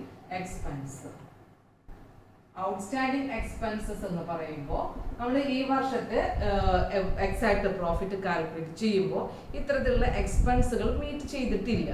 അപ്പോൾ എക്സ്പെൻസുകൾ മീറ്റ് ചെയ്യാതെ ഡിവൈഡ് വരുന്നതാണ് ഔട്ട്സ്റ്റാൻഡിങ് എക്സ്പെൻസ്. ഫോർ എക്സാമ്പിൾ പറയുകയാണെങ്കിൽ ഇപ്പോൾ വേജസ് ഈ വർഷം നൽകിയിട്ടില്ല, അല്ലെങ്കിൽ സാലറി നൽകിയിട്ടില്ല, ഇൻഷുറൻസ് എമൗണ്ട് അല്ലെങ്കിൽ റെന്റ് നൽകിയിട്ടില്ല, അങ്ങനെയാണെന്നുണ്ടെങ്കിൽ നമ്മൾ ആ എമൗണ്ട് എന്ത് ചെയ്യണം, പിന്നീട് കൊടുത്തു തീർക്കേണ്ടതായിട്ട് വരും. അപ്പോൾ നമുക്ക് SOPL അതായത് എക്സ്പെൻസുകൾ കൺസേൺഡ് ആയിട്ടുള്ള എക്സ്പെൻസുകളിൽ തന്നെയാണ് അതിന് എടുക്കേണ്ടത്. ഫസ്റ്റ് വൺ SOPL നമുക്ക് കൺസേൺഡ് ആയിട്ട് വരുന്ന എക്സ്പെൻസുകൾ ഏതാണോ ആ എക്സ്പെൻസുകളുടെ കൂടെ ഇതിനെന്ത് ചെയ്യണം, ആഡ് ചെയ്തായിട്ട് കാണിക്കണം. ഒരു എക്സാമ്പിൾ പറയുകയാണെങ്കിൽ ഇപ്പൊ സാലറി എന്ന് പറയുന്നതാണ്, സാലറി ഔട്ട്സ്റ്റാൻഡിങ് ആണെന്നുണ്ടെങ്കിൽ നമ്മൾ സാലറി എന്ന് പറയുന്ന ഒരു ഐറ്റത്തിനെ SOPL ആണ് എടുക്കുന്നത് അല്ലെ. എംപ്ലോയി ബെനിഫിറ്റ് എക്സ്പെൻസസ് എന്ന് പറഞ്ഞുകൊണ്ടാണ് എടുക്കുന്നത്. അപ്പൊ ആ എംപ്ലോയി ബെനിഫിറ്റ് എക്സ്പെൻസിൽ സാലറിയോടുകൂടെ ഔട്ട്സ്റ്റാൻഡിങ് ആയിട്ട് വന്നിട്ടുള്ള സാലറി എന്ന് പറയുന്നത് ആഡ് ചെയ്തായിട്ട് കാണിക്കണം. കൺസേൺഡ് എക്സ്പെൻസിനോട് കൂടെ അത് ആഡ് ചെയ്യണം. അതേസമയം നമുക്ക് SOFPL ഫിനാൻഷ്യൽ പൊസിഷനില് കറണ്ട് ലാബിലിറ്റി ആയിട്ട് തന്നെ അതിനെന്ത് ചെയ്യണം, കാണിക്കേണ്ടതായിട്ട് വരും. സാലറി ഔട്ട്സ്റ്റാൻഡിങ് എന്ന് പറഞ്ഞുകൊണ്ട് അതർ കറണ്ട് ലാബിലിറ്റിയിൽ തന്നെ നമ്മൾ എന്ത് ചെയ്യണം, അതർ കറണ്ട് ലാബിലിറ്റീസുകളായിട്ട് നമുക്ക് ഇതിനെ കാൽക്കുലേറ്റ് ചെയ്യാം അല്ലെങ്കിൽ കൺസിഡർ ചെയ്യാം. ഇതാണ് ഔട്ട്സ്റ്റാൻഡിങ് എക്സ്പെൻസ് വന്നു കഴിഞ്ഞാൽ ചെയ്യേണ്ടത്. കൺസേൺ എക്സ്പെൻസിനോട് കൂടെ അത് ആഡ് ചെയ്യണം. അതേസമയം കറണ്ട് ലാബിലിറ്റീസിൽ നിന്ന് കറണ്ട് ലാബിലിറ്റി ആയിട്ട് അതിനെ വീണ്ടും എടുക്കേണ്ടതായിട്ടും വരും. അടുത്തത് വരുന്നത് പ്രീപെയ്ഡ് എക്സ്പെൻസുകളാണ്. 10th വരുന്നത് പ്രീപെയ്ഡ് എക്സ്പെൻസ് ആണ്. പ്രീപെയ്ഡ് എക്സ്പെൻസസ് എന്ന് പറയുമ്പോൾ നമുക്കറിയാം മുൻകൂട്ടി കൊടുത്തിട്ടുള്ള എക്സ്പെൻസുകളാണ്. ഇപ്പൊ റെന്റ് എന്ന് പറഞ്ഞു കഴിഞ്ഞാൽ റെന്റ് അതർ എക്സ്പെൻസിൽ വരുന്ന ഒരു ഐറ്റം ആണ് റെന്റ് എന്ന് പറയുന്നത്. ഓക്കെ, അപ്പൊ അങ്ങനെയുള്ള അല്ലെങ്കിൽ ഓഫീസ് എക്സ്പെൻസസ് എന്നൊക്കെ പറഞ്ഞു കഴിഞ്ഞാൽ അതർ എക്സ്പെൻസസിലാണ് വരുന്നത്. അപ്പൊ ആ അതർ എക്സ്പെൻസസ് എന്ന് പറയുന്നത് ഒക്കെ നമുക്ക് സാധാരണ എഴുതുന്നത് എവിടെയായിരിക്കും, SOPL ആണ്. അപ്പൊ SOPL ഫസ്റ്റ് വൺ കാണിക്കേണ്ടത് SOPL ആ കൺസേൺഡ് ആയിട്ട് വരുന്ന എക്സ്പെൻസസിൽ നിന്ന് അതിനെ ലെസ് ചെയ്തതായിട്ട് കാണിക്കണം. അതേസമയം SOFPL ഫിനാൻഷ്യൽ പൊസിഷനിൽ നമുക്കതിനെ കറണ്ട് അസറ്റ് ആയിട്ട് അതിനെ എടുക്കുകയും ചെയ്യാം.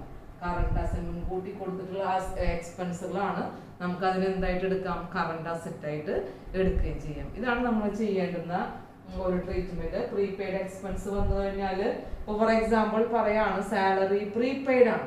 ഇപ്പൊ സാലറി എന്ന് പറയുന്നത് നമുക്ക് SOPL നമ്മൾ എടുക്കുന്നത് എംപ്ലോയി ബെനിഫിറ്റ് എക്സ്പെൻസിലാണ്. അപ്പൊ ആ എംപ്ലോയി ബെനിഫിറ്റ് എക്സ്പെൻസ് സാലറിയിൽ നിന്ന് അതിനെന്ത് ചെയ്യണം, ഡിഡക്ട് ചെയ്തായിട്ട് ലെസ് ചെയ്തായിട്ട് കാണിക്കണം. വേറൊരു എക്സാമ്പിൾ എന്ന് പറഞ്ഞു കഴിഞ്ഞാൽ ഇപ്പൊ ഇൻഷുറൻസ് എന്ന് പറയുന്നത് അല്ലെങ്കിൽ റിപ്പയേഴ്സ് അപ്പൊ അത് അതർ എക്സ്പെൻസിലാണ് എടുക്കുന്നത് SOPL. അപ്പൊ അതർ എക്സ്പെൻസസിൽ നിന്ന് നമുക്ക് എന്ത് ചെയ്യണം, ലെസ് ചെയ്തതായിട്ട് കാണിക്കണം. അതേസമയം SOFPL ബാലൻസ് ഷീറ്റിൽ നമ്മളതിനെ എന്തായിട്ടാണ് ട്രീറ്റ് ചെയ്യുന്നത്, നമ്മൾ മുൻകൂട്ടി കൊടുത്താണ്.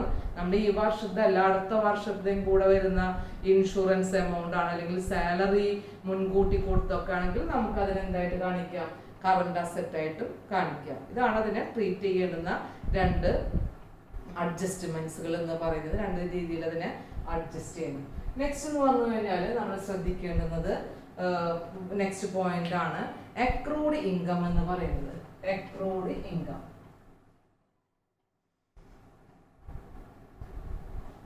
ഇപ്പൊ 11th പോയിന്റ് വരുന്നത് അക്രൂഡ് ഇൻകം ആണ്. അക്രൂഡ് ഇൻകം എന്ന് പറയുമ്പോൾ നമുക്ക് അറിയാം, അതായത് നമുക്ക് ഇപ്പൊ ഇൻകം ഏൺ ചെയ്തിട്ടില്ല, പക്ഷെ നമ്മൾ ഇൻകം ആയിട്ട് അപ്പിയർ ചെയ്തിട്ടുണ്ട്. നമുക്ക് ഇൻകം ശരിക്കും കിട്ടേണ്ടുന്നതാണ്, പക്ഷെ ഇപ്പൊ റിസീവ് ചെയ്തിട്ടില്ല. അങ്ങനെയുള്ള ഇൻകത്തിനാണ് നമ്മൾ എന്ന് പറയുന്നത് ഇൻകം അക്രൂഡ് എന്ന് പറയുന്നത്. ഫോർ എക്സാമ്പിൾ ഇൻവെസ്റ്റ്മെന്റ് ചെയ്തിട്ടുണ്ട്, ആ ഇൻവെസ്റ്റ്മെന്റിന്റെ മുകളിൽ നമുക്ക് എല്ലാ വർഷവും എല്ലാ മാസമാണെങ്കിൽ അങ്ങനെ ഇൻട്രസ്റ്റ് എമൗണ്ട് കിട്ടേണ്ടതാണ്. പക്ഷെ നമ്മളത് നമുക്ക് റിസീവ് ചെയ്തിട്ടില്ല എന്നുണ്ടെങ്കിൽ അങ്ങനെയുള്ള ഇൻകത്തിനാണെന്ന് പറയുന്നത് income earned but not received ആണ് ആക്ച്വലി അക്രൂഡ് ഇൻകം എന്നതുകൊണ്ട് ഉദ്ദേശിക്കുന്നത്. അപ്പൊ നമുക്ക് അക്രൂഡ് ഇൻകം, എല്ലാ ഇൻകം നമ്മുടെ SOPL കാണിക്കുന്നത് എവിടെയായിരിക്കും, അതർ ഇൻകത്തിലാണ്. റവന്യൂ ഫ്രം ഓപ്പറേഷൻ എന്ന് പറയുന്നതും ഒരു ഇൻകം ആണ്, അതർ ഇൻകം എന്ന് പറയുന്നതും SOPL കാണിക്കുന്നതാണ്. അപ്പൊ ഇവിടെ ഇൻകം റിസീവ്ഡ്, അക്രൂഡ് ഇൻകം എന്ന് പറയുന്ന ഐറ്റത്തിന് നമ്മൾ എന്തായിട്ട് കാണിക്കണം, ആ അതർ ഇൻകത്തിൽ അത് ഉൾപ്പെടുത്തണം. അതേസമയം SOFPയിൽ കറണ്ട് അസറ്റ് ആയിട്ടും എടുക്കണം. അപ്പൊ അതാണ് ഒന്നാമത്തെ ട്രീറ്റ്മെന്റ് എന്ന് പറഞ്ഞു കഴിഞ്ഞാല് നമ്മുടെ SOPL നമുക്ക് അതർ ഇൻകം എന്ന് പറയുന്നിടത്ത് അതർ ഇൻകത്തിലാണ് ഇങ്ങനെയുള്ള ഇൻകമുകളൊക്കെ കാണിക്കുക. ഒരു ഇൻകം എന്ന് പറഞ്ഞാൽ റവന്യൂ ഫ്രം ഓപ്പറേഷൻ ആണ് SOPL. നെക്സ്റ്റ് ആയിട്ട് വരുന്ന ഇൻകം ആണ് അതർ ഇൻകം. ആ അതർ ഇൻകത്തിൽ നമ്മൾ അതിനെ എന്തായിട്ട് കാണിക്കണം, ആഡ് ചെയ്തിട്ട് കാണിക്കണം. ഇപ്പൊ ഇൻട്രസ്റ്റ് ഇൻകം ആണെന്നുണ്ടെങ്കിൽ ഇൻട്രസ്റ്റ് ഇൻകം അക്രൂഡ് ആണെന്ന് പറഞ്ഞുകൊണ്ട് കാണിക്കണം. ഇപ്പൊ ഡിബഞ്ചറിന്റെ മുകളിൽ കിട്ടുകയാണെന്നുണ്ടെങ്കിൽ ആ ഡിബഞ്ചർ ഇൻട്രസ്റ്റ് അക്രൂഡ് ആണെന്ന് പറഞ്ഞുകൊണ്ട് ആഡ് ചെയ്തതായിട്ടാണ് കാണിക്കേണ്ടത്. നമ്പർ 2 ആയിട്ട് SOFPയിൽ നമുക്കത് കിട്ടേണ്ടുന്ന ഒരു ഇൻകം ആയതുകൊണ്ട് അതിനെന്തായിട്ട് എടുക്കാം, കറണ്ട് അസറ്റ് ആയിട്ടും എടുക്കാവുന്നതാണ്. കറണ്ട് അസറ്റ് ആയിട്ടാണ് അതിനെ ട്രീറ്റ് ചെയ്യുന്നത്. അപ്പൊ അക്രൂഡ് ഇൻകം എന്ന് പറഞ്ഞു കഴിഞ്ഞാല് ഇൻകം നമുക്ക് ഇപ്പൊ കിട്ടിയിട്ടില്ല, പക്ഷെ നമുക്ക് കിട്ടേണ്ടുന്ന ഇൻകം ആണ്. Income earned but not received. അപ്പൊ അങ്ങനെയുള്ളത് ഇൻകം എല്ലാം SOPL എടുക്കുന്നുണ്ട് നമ്മൾ. ആ ഇൻകത്തിൽ തന്നെ ഏത് ഇൻകത്തിനോട് കൂടെയാണോ ഈ പറയുന്ന അക്രൂഡ് എന്ന് പറയുന്നതെങ്കിൽ അതിലോട് കൂടെ നമുക്ക് അതിനെ ആഡ് ചെയ്തതായിട്ട് കാണിക്കണം. അതേസമയം SOFPയിൽ ബാലൻസ് ഷീറ്റില് കറണ്ട് അസറ്റ് ആയിട്ടും ഈ ഇൻകത്തിനെ കൺസിഡർ ചെയ്യാവുന്നതാണ്. ഓക്കെ, അപ്പൊ അത് മനസ്സിലായി. അക്രൂഡ് ഇൻകം എന്താന്നുള്ളത് നമുക്ക് ക്ലിയർ ആയിട്ടുണ്ട്. നെക്സ്റ്റ് എന്ന് പറഞ്ഞാൽ number 12 income received in advance ആണ്. Income received in advance 12 income received in advance. ഇങ്ങനെ നമുക്ക് മുൻകൂട്ടി ഒരു ഇൻകത്തിന് നമുക്ക് ആദ്യം തന്നെ നമ്മൾ വാങ്ങി വെച്ചിട്ടുണ്ട് എന്നുണ്ടെങ്കിൽ നമ്മുടെ ഇപ്പോഴത്തെ ഇൻകത്തിന് നമുക്ക് എക്സാക്ട് ഇൻകം ആയിട്ട് അതിനെ കൺസിഡർ ചെയ്യാൻ പറ്റൂ എന്നുള്ളതാണ്. നമുക്ക് കൺസിഡർ ചെയ്യാനായിട്ട് പറ്റുമോ, നമ്മൾ മുൻകൂട്ടി വാങ്ങി വെച്ചിട്ടുള്ളതാണ്. ഇപ്പൊ റെന്റ് എന്ന് പറയുന്നത് നമുക്ക് കിട്ടേണ്ടതാണ്. ഇപ്പൊ 2 വർഷത്തെ റെന്റ് മുൻകൂട്ടി നമ്മൾ വാങ്ങിയിട്ടുണ്ട്, പക്ഷെ ആ റെന്റ് ഇപ്പൊ നമുക്ക് ഏൺ ചെയ്തിട്ടുള്ളതല്ല, മുൻകൂട്ടി വാങ്ങിയിട്ടുള്ളതാണ്. ഇൻകം റിസീവ്ഡ് ഇൻ അഡ്വാൻസ് ആണ്. അപ്പൊ അതാത് വർഷത്തെ ഇൻകം അതുപോലെ തന്നെ എക്സ്പെൻസും കാൽക്കുലേറ്റ് ചെയ്യുമ്പോൾ അഡ്വാൻസ് ആയിട്ട് നമ്മുടെ കയ്യിൽ വരുന്ന ഇൻകത്തിന് നമുക്ക് എന്ത് ചെയ്യാൻ പറ്റില്ല, ആ വർഷത്തെ പ്രോഫിറ്റ് ആയിട്ട് ആ വർഷത്തെ ഇൻകം ആയിട്ട് കൺസിഡർ ചെയ്യാനായിട്ട് കഴിയില്ല.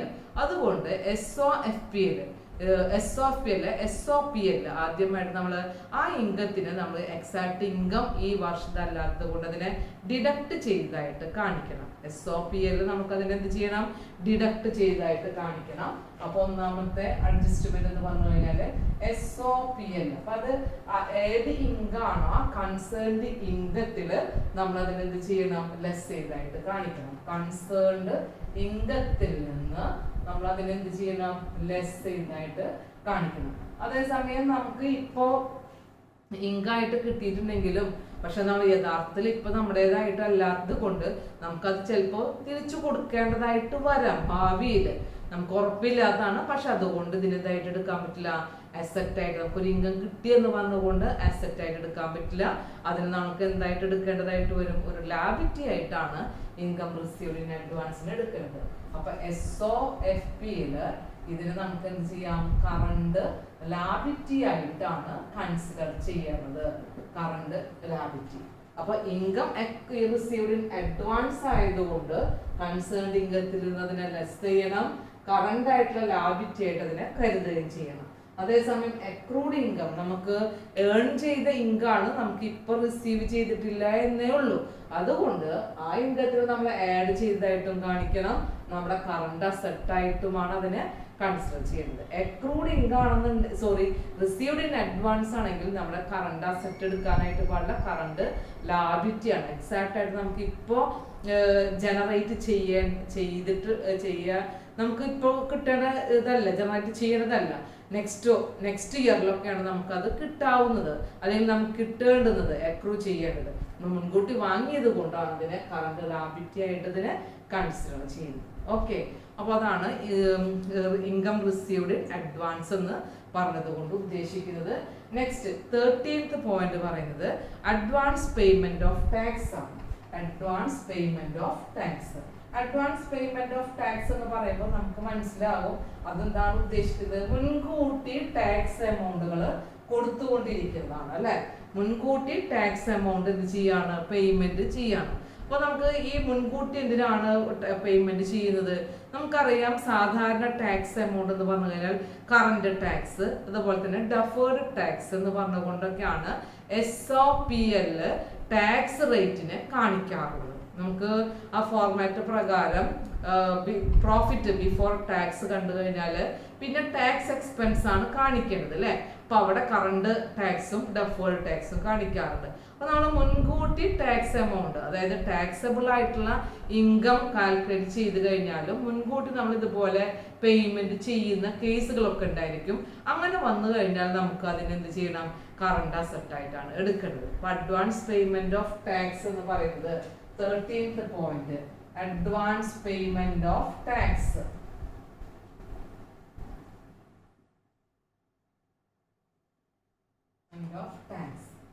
അപ്പൊ ടാക്സ് എമൗണ്ട് കൊടുക്കേണ്ടത് കറണ്ട് ടാക്സ് അതുപോലെ തന്നെ ഡെഫേർഡ് ടാക്സ് ആണ്. ചില ക്വസ്റ്റ്യൻസുകളിൽ നമുക്ക് അഡ്വാൻസ് പേയ്മെന്റ് ഓഫ് ടാക്സ് എന്ന് പറഞ്ഞുകൊണ്ട് ട്രയൽ ബാലൻസിലായിരിക്കും തന്നിട്ടുണ്ടാവുക.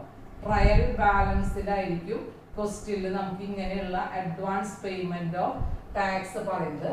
അങ്ങനെ വന്നു കഴിഞ്ഞാൽ നമുക്ക് അതിനെന്തെടുക്കണം, SOFPL സ്റ്റേറ്റ്മെന്റ് ഓഫ് ഫിനാൻഷ്യൽ പൊസിഷനിൽ കറണ്ട് അസെറ്റ് ആയിട്ടാണ് അതിനെ എടുക്കേണ്ടത്. കറണ്ട് അസെറ്റ് ആയിട്ടാണ്, മുൻകൂട്ടി കൊടുത്തിട്ടുള്ള ടാക്സ് എമൗണ്ട് ആണ്.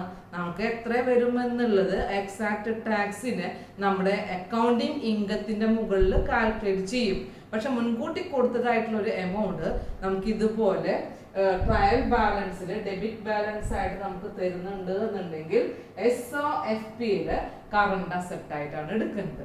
നമുക്ക് ട്രയൽ ബാലൻസിൽ തന്നെ ഡെബിറ്റ് ബാലൻസ് ആയിട്ടാണ് ഇങ്ങനെ ഒരു എമൗണ്ട് തരുന്നെങ്കിൽ നമുക്ക് അതിനെന്തായിട്ട് എടുക്കാം, കറണ്ട് അസെറ്റ് ആയിട്ട് എടുക്കാവുന്നതാണ്. ഓക്കെ, ഈ അഡ്വാൻസ് പേയ്മെന്റ് ഓഫ് ടാക്സും നമ്മൾ ഇമ്പോർട്ടൻ്റ് ആയിട്ട് മനസ്സിലാക്കേണ്ട ഒരു പോയിന്റ് ആണ്. ഓക്കെ, ഇനി നമുക്ക് പഠിക്കാനുള്ളത് സെക്കൻഡ് ലാസ്റ്റ് വൺ ആയിട്ട് പ്രൊവിഷൻ ഫോർ ടാക്സേഷൻ എന്ന് പറയുന്ന ഒരു ഐറ്റം ആണ്. Provision for taxation. അപ്പൊ നമ്മളിവിടെ പ്രൊവിഷൻ ഫോർ ടാക്സേഷൻ എന്ന് പറഞ്ഞുകൊണ്ട് ഞാൻ ആദ്യത്തിൽ തന്നെ പറഞ്ഞിട്ടുണ്ടായിരുന്നതാണ് പ്രൊവിഷൻ ഫോർ ടാക്സേഷൻ. അതന്നെയാണ് ഇവിടെ വീണ്ടും പറയുന്നത്, പ്രൊവിഷൻ ഫോർ ടാക്സേഷൻ എന്ന് പറഞ്ഞുകൊണ്ട് അത് കുറേയും കൂടെ ഇലാബറേറ്റ് ആയിട്ട് പറയുന്നു എന്നുള്ളൂ. കാരണം എന്താണെന്നുണ്ടെങ്കിൽ, അതായത് സാധാരണ നമ്മൾ ടാക്സ് എമൗണ്ട് കാൽക്കുലേറ്റ് ചെയ്യുന്നത് നമ്മുടെ SOP തയ്യാറാക്കിയതിന് ശേഷമാണ് അല്ലേ. അതായത് ചില കേസുകളിൽ അക്കൗണ്ടിങ് ഇൻകം എന്ന് പറയുന്നത് ടാക്സബിൾ ഇൻകത്തിനേക്കാൾ കൂടുതലാവാം. അങ്ങനെ ആണെന്ന കേസുകളിലൊക്കെ, അതായത് ഒരു വർഷത്തെ പ്രോഫിറ്റും ലോസും കാൽക്കുലേറ്റ് ചെയ്തതിന് ശേഷമാണ് നമുക്ക് ആ വർഷത്തെ പ്രോഫിറ്റ് എത്രയെന്നുള്ളത് കാണാനായിട്ട് പറ്റുള്ളൂ. പക്ഷെ ടാക്സബിൾ ആയിട്ടുള്ള ഇൻകം എത്രയാന്നുള്ളത് ചിലപ്പോൾ മുൻകൂട്ടി കണ്ടിട്ടുണ്ടായിരിക്കാം. അപ്പൊ അങ്ങനെ വരുമ്പോൾ അക്കൗണ്ടിങ് ഇൻകവും ടാക്സബിൾ ഇൻകവും തമ്മിൽ ചെറിയൊരു ഡിഫറൻസ് വരാനുള്ള സാധ്യതയുണ്ട്. അതായത് ആ വർഷത്തെ അക്കൗണ്ട്സ് ക്ലോസ് ചെയ്യുമ്പോഴാണ് അക്കൗണ്ടിങ് ഇൻകം എത്ര എന്നുള്ളത് കാണാനായിട്ട് പറ്റുക. അപ്പൊ അങ്ങനെ വരുന്ന കേസുകളിൽ, ആ ഡിഫറൻസ് വരുന്ന കേസുകളിൽ ടാക്സബിൾ അക്കൗണ്ടിങ് ഇൻകം എന്ന് പറയുന്നത് ടാക്സബിൾ ഇൻകത്തിനേക്കാൾ കൂടുതലാവുകയാണെന്നുണ്ടെങ്കിൽ നമുക്ക് എന്ത് കൊടുക്കേണ്ടതായിരിക്കും? ടാക്സ് എമൗണ്ട് കൊടുക്കേണ്ടതായിട്ട് വരും. അപ്പൊ അങ്ങനെ വരുമ്പോൾ അതിനെ ഡെഫേർഡ് ടാക്സ് എന്നാ പറയാ. നമ്മൾ സാധാരണ ടാക്സ് എമൗണ്ട് എന്ന് പറഞ്ഞു കഴിഞ്ഞാൽ എങ്ങനെയാണ് കാണിക്കുക?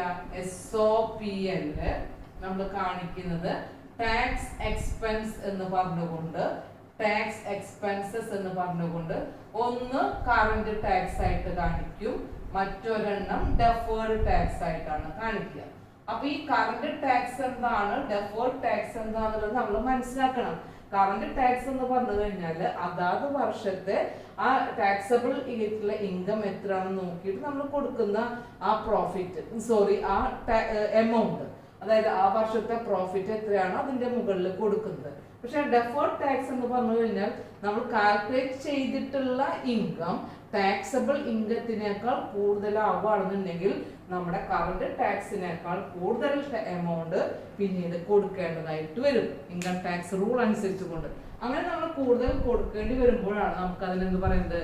ഡെഫേർഡ് ടാക്സ് എന്ന് പറയുന്നത്. അപ്പൊ അങ്ങനെയുള്ള ഒരു ടാക്സ് എമൗണ്ടും വന്നു കഴിഞ്ഞാൽ നമ്മൾ സാധാരണയായിട്ട് എവിടെ തന്നെയാണ് കാണിക്കുക? SOPL തന്നെയാണ് കാണിക്കുക, ടാക്സ് എക്സ്പെൻസ് ആയിട്ട് കാണിക്കും. അതേസമയം നമുക്ക് SOFP നമ്മൾ അതിന് എന്തായിട്ട് കാണിക്കണം? SOFP എന്തായിട്ട് കാണിക്കണം? അതായത് കറണ്ട് ലാബിലിറ്റി ആണ് അല്ലെ. കറണ്ട് ലാബിലിറ്റി എന്ന് പറഞ്ഞു കഴിഞ്ഞാൽ എന്താ? ആ വർഷം തന്നെ നമ്മൾ കൊടുക്കേണ്ട ലാബിലിറ്റിനെയാണെന്ന് പറയാ, കറണ്ട് ലാബിലിറ്റി എന്ന് പറയാം. അപ്പൊ അതിന്റെ കറണ്ട് ലാബിലിറ്റിയിൽ തന്നെ നമുക്കതിനെ ഷോർട്ട് ടേം പ്രൊവിഷൻസ് എന്ന് പറഞ്ഞുകൊണ്ട്, പ്രൊവിഷൻസ് രണ്ടെണ്ണം പറയാറുണ്ട്. നോൺ കറണ്ട് ലാബിലിറ്റിയിലും കാണിക്കുന്നുണ്ട്, കറണ്ട് ലാബിലിറ്റിയിലും കാണിക്കുന്നുണ്ട്. നോൺ കറണ്ട് ലാബിലിറ്റിയിൽ ലോങ് ടേം പ്രൊവിഷൻ ആണ്, കറണ്ട് ലാബിലിറ്റിയിൽ കാണിക്കുന്നത് ഷോർട്ട് ടേം പ്രൊവിഷൻസുകളാണ്. ആ ഷോർട്ട് ടേം പ്രൊവിഷൻസുകളിലാണ് നമ്മൾ എന്ത് കാണിക്കേണ്ടത്? ഈ ടാക്സ് എമൗണ്ടിനെ കാണിക്കേണ്ടത്. ഓക്കെ, ഇവിടെയും അത് തന്നെയാണ് പറയുന്നത്. കറണ്ട് ലാബിലിറ്റിയിൽ തന്നെയാണ് കറണ്ട് ടാക്സ് ലാബിലിറ്റി ആയിട്ട് നമുക്ക് കാണിക്കാം.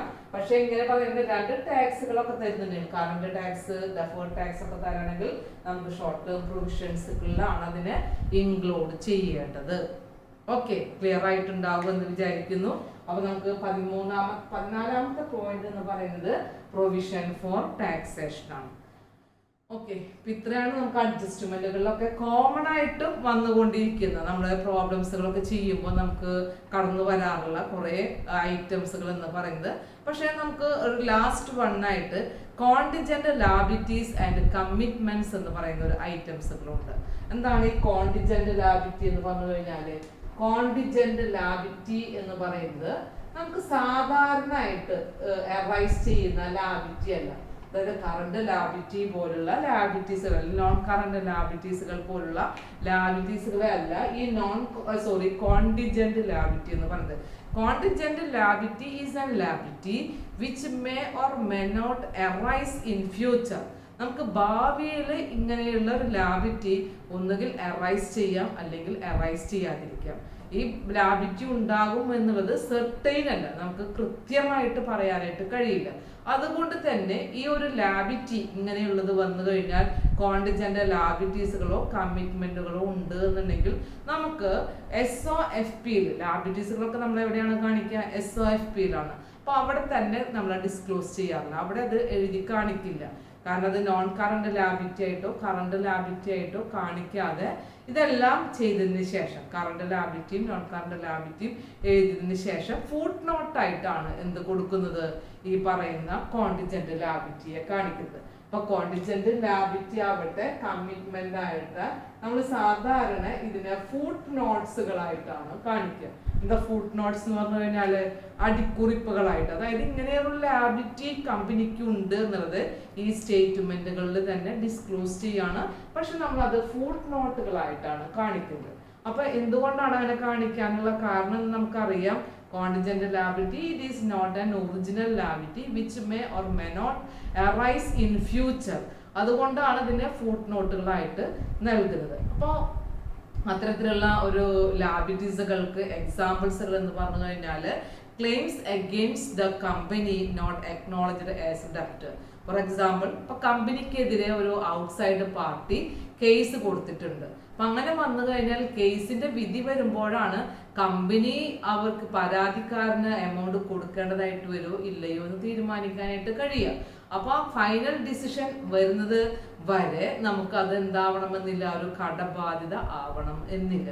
പക്ഷെ ഡിസിഷൻ വരാണെന്നുണ്ടെങ്കിൽ കമ്പനിക്ക് എഗെയിൻസ്റ്റ് ആയിട്ടാണ് അത് വരുന്നതെങ്കിൽ അതെന്തായി മാറും, ഒരു ബാധ്യത തന്നെ ആയിട്ട് മാറും. അപ്പൊ അങ്ങനെയുള്ള കേസുകളിൽ നമുക്ക് ഇപ്പൊ എക്സാക്ട് ബാധ്യതയല്ല, ലാബിലിറ്റി അല്ല, പക്ഷെ ഫ്യൂച്ചറിൽ അത് എന്ത് ചെയ്യാം, അറൈസ് ചെയ്യാം. അങ്ങനെ വരുമ്പോൾ അതിനെന്തായിട്ട് കാണിക്കണം, ഫുട് നോട്ടുകളായിട്ടാണ് കാണിക്കേണ്ടത്. അപ്പൊ അതൊക്കെയാണ് ഒരു എക്സാമ്പിൾ ആയിട്ട് പറയുന്നത്. അതുപോലെ തന്നെ ഗ്യാരണ്ടീസുകൾ, കമ്പനി ഇപ്പൊ ഗ്യാരണ്ടീസുകളൊക്കെ പ്രൊവൈഡ് ചെയ്തിട്ടുണ്ടായിരിക്കും. അപ്പൊ ഗ്യാരണ്ടി നൽകിയിട്ടുള്ള ആ കണ്ടീഷൻസുകളിൽ എന്തെങ്കിലും ബ്രേക്കിങ്സുകൾ വരികയാണെന്നുണ്ടെങ്കിൽ മാത്രമാണ് കമ്പനിക്ക് അതിനെന്തായി മാറുന്നുള്ളൂ, ഒരു ലാബിലിറ്റി ആയിട്ട് മാറുന്നുള്ളൂ.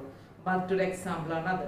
അതുപോലെ തന്നെയാണ് കോണ്ടിജന്റ് ആയിട്ടുള്ള കമ്മിറ്റ്മെന്റുകളും. അതായത് ഇപ്പൊ നമുക്ക് കമ്മിറ്റ്മെന്റ് ചെയ്യണമെന്നില്ല, പക്ഷെ നമുക്കത് ഭാവിയിൽ അത് കമ്മിറ്റ്മെന്റായി മാറുകയും ചെയ്യും.